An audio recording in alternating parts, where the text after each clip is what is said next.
नमस्कार व्यापारी भाइयों, मैं CA Atiq Khatri unique insurance से।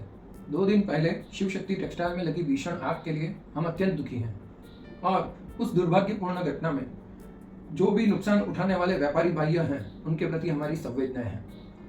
कल हमने एक वीडियो पोस्ट किया था जिसमें कहा था कि किसी भी व्यापारी भाई को जिन्होंने इंश्योरेंस लिया हुआ है उनको इंश्योरेंस के क्लेम के लिए कोई भी तरह की सहायता चाहिए तो हमें संपर्क कर सकते हैं।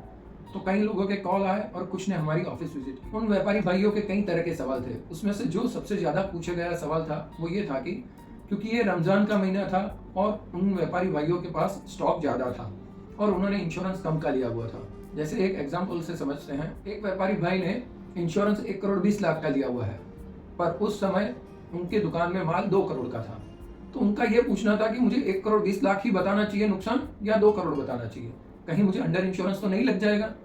तो मैं इस बारे में आपको सूचित करना चाहता हूं कि जहां पे आग से पूरा माल जल के राख हो चुका है वहां पे अंडर इंश्योरेंस का कोई प्रश्न ही खड़ा नहीं होता है। आप ऐसा समझ लीजिए कि आपके पास 1 करोड़ 20 लाख का माल था या 2 करोड़ का माल था।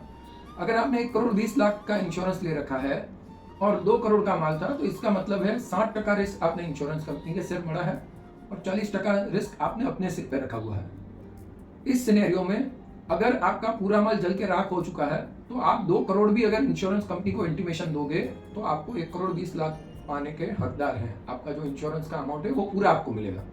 पर यह भी बात ध्यान में रखी जाए कि जब मान लो कि वहां से 20 लाख रुपए का माल सेव निकलता है, कुछ माल गीला निकलता है या सेफ निकल जाता है, तो उसको भी उसी रेशियो प्रपोर्शन में बांटा जाएगा। जैसे कि मान लो 20 लाख का माल बचा तो 12 लाख का माल इंश्योरेंस कंपनी का माना जाएगा, 8 लाख का माल आपका माना जाएगा जो आपने इंश्योरेंस नहीं लिया हुआ।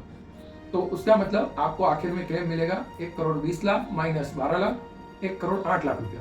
तो आपको किसी भी तरह की चिंता करने की जरूरत नहीं है। अगर आपका स्टॉक इंश्योरेंस पॉलिसी में लिए हुए वैल्यू से ज्यादा है तो आप उसी की ही जानकारी दें, उतना ही नुकसान बतावें इंश्योरेंस कंपनी को, ना कि कम, क्योंकि इससे पूरे जले हुए माल में पूरा नुकसान अगर हो गया है तो वहां पे अंडर इंश्योरेंस का कोई रोल रह नहीं जाता है।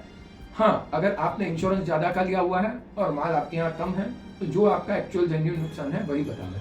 नमस्कार। और भी आपको कोई जानकारी चाहिए तो आप हमारे फोन नंबर्स दिए हुए हैं, वहाँ कांटेक्ट कर सकते हैं, हमारी ऑफिस में आके विजिट कर सकते हैं। हम आपको निःशुल्क पूरी सुविधा देंगे, सहायता करेंगे कैसे आपको आपका क्लेम पाना है।